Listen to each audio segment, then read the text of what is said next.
Halo semuanya, kembali lagi bersama dengan saya Lina Dadi dan masih tetap di channel YouTube Cerita Kita. Dan hari ini edisi 11 Oktober. Saya akan membacakan renungan harian yang diambil dari buku Disdain Baptist History 2 yang sudah diterjemahkan ke dalam bahasa Indonesia. Judul hari ini, Pelaut yang menjadi pengkhotbah keliling baptis.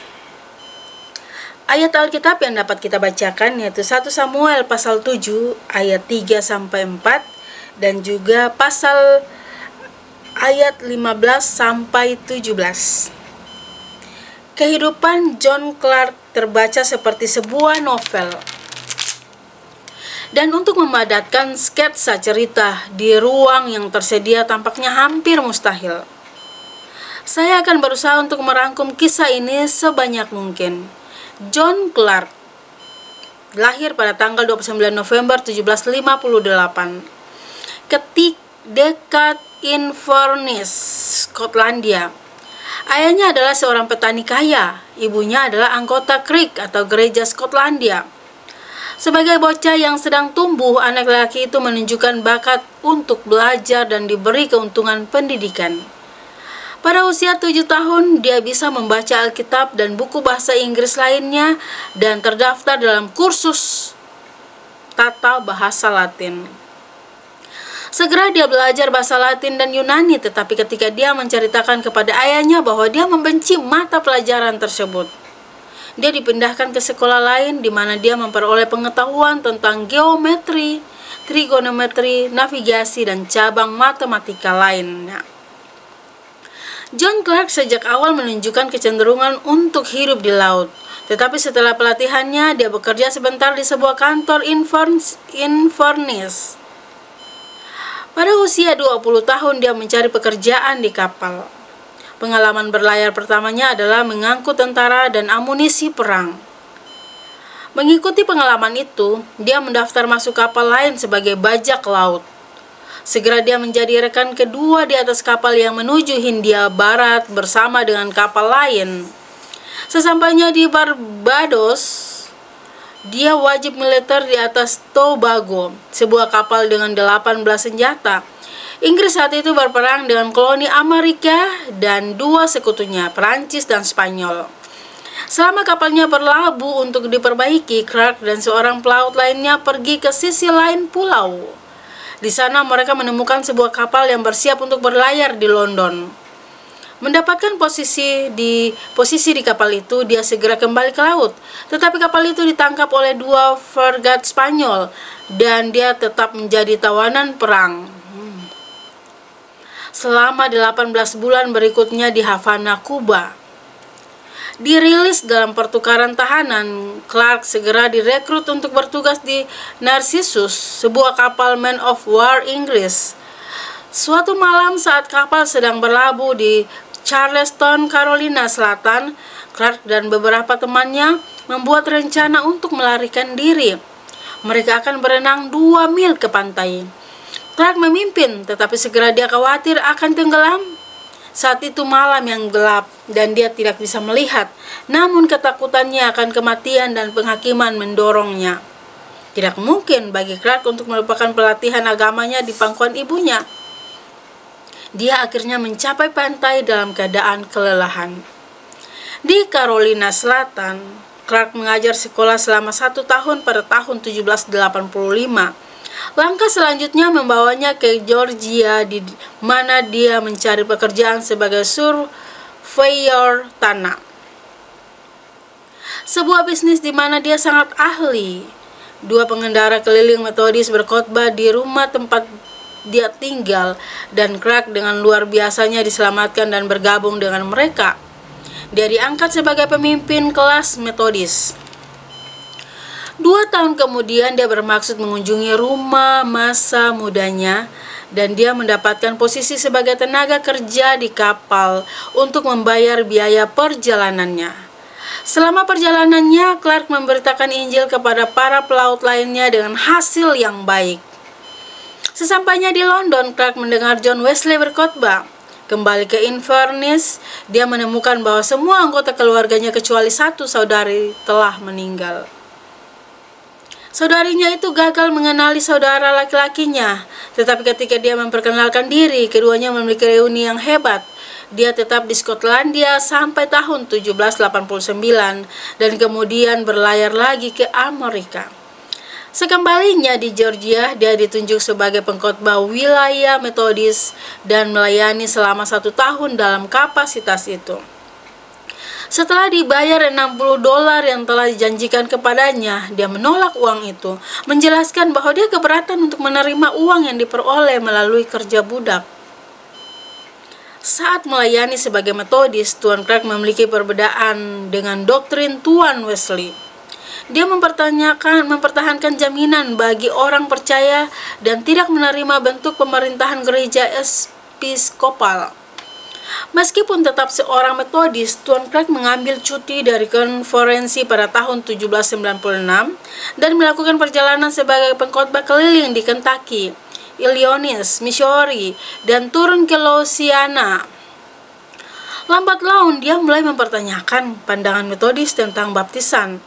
Belakangan dia menolak baptisan bayi dan akhirnya memeluk posisi baptis dalam penyelaman orang percaya.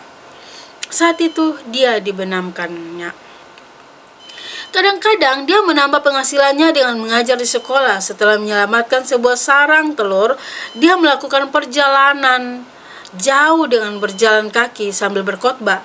Gaya hidupnya mengingatkan kita akan salah satu pemenang jiwa yang hebat, Paman John Vassar. Salah satu tur semacam itu membawa sang abdi Allah 1.200 mil dengan berjalan kaki dan berkano ke paroki Florida di Louisiana. Di sana dia berkhotbah setiap hari kepada semua orang yang mau mendengarkannya, terutama para imigran dari Carolina Selatan dan Georgia. Dia kembali ke Illinois dengan berjalan kaki. Cinta utama dalam hidup Tuan Clark adalah sensasi memberitakan Yesus Kristus dan dia disalibkan. Pada usia 36 tahun, dia menjadi sangat dekat dengan seorang wanita muda Kristen yang baik. Wanita ini juga memiliki perasaan terhadapnya, tetapi dalam doa abdi Allah itu sampai pada kesimpulan bahwa cintanya kepada seorang calon istri melanggar cinta dan pelayanan kepada juru selamat. Jadi dia tidak pernah menikah. Kok seru ya. Sekitar tahun 1811, dia mengulangi perjalanan panjang dengan berjalan kaki untuk menyemangati para petobat yang telah diselamatkan sebelumnya. Wilayah itu telah berubah dari kontrol Spanyol ke Amerika pada saat itu.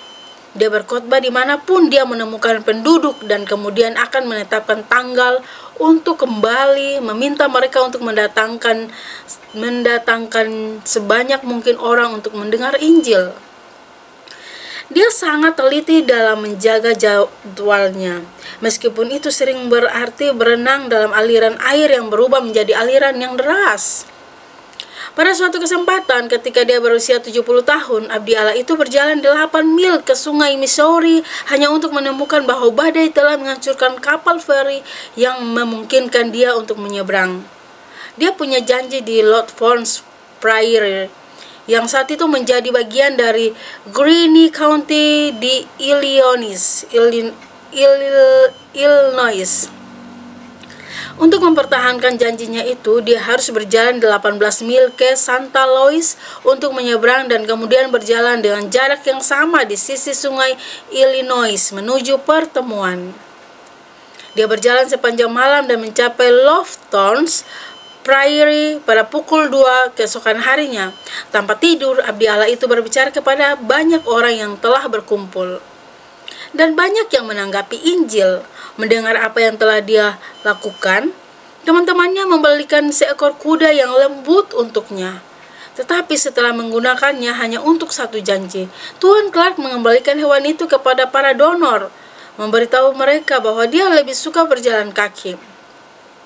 Khotbah berakhir yang disampaikan oleh John Clark adalah pada tanggal 22 September 1833 di Santa Louis County. Dia terserang penyakit parah yang tidak pernah sembuh total dan memasuki tanah kemuliaan pada 11 Oktober 1833. Oh, berarti tanggal ini adalah tanggal kematiannya.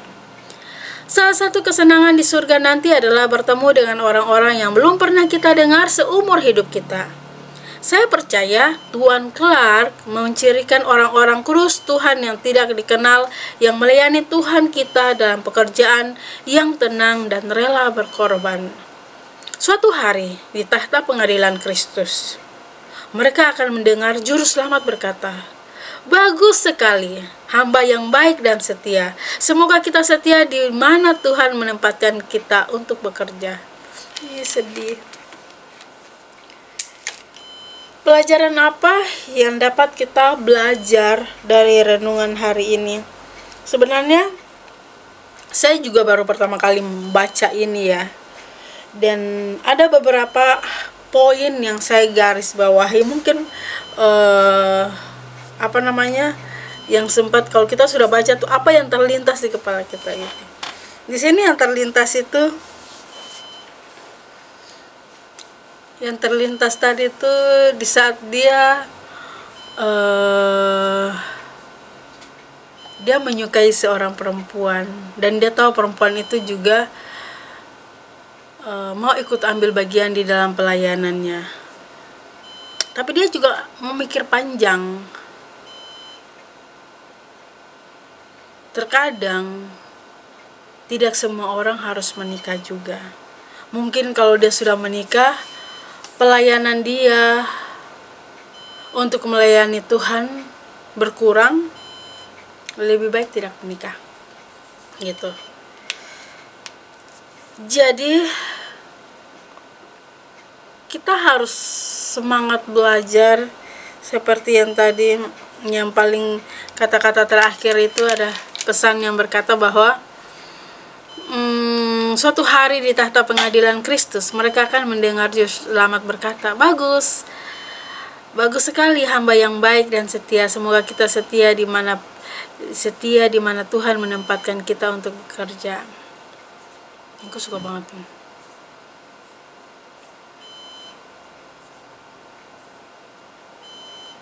Terus di sini ayatnya yang paling lucu, yang bukan paling lucu sih ya. Wanita ini juga memiliki perasaan terhadapnya, tetapi dalam doa abdi Allah itu sampai pada kesimpulan bahwa cintanya kepada calon istri melanggar cinta dan pelayanannya kepada juru selamat. Jadi dia tidak pernah menikah. Ini sangat bagus. Coba aja kalau ada laki-laki yang mempertahankan iman mereka, lebih semangat untuk melayani Tuhan, mau ikut ambil bagian dalam pelayanan apapun, melayani Tuhan lebih besar dari segala apapun.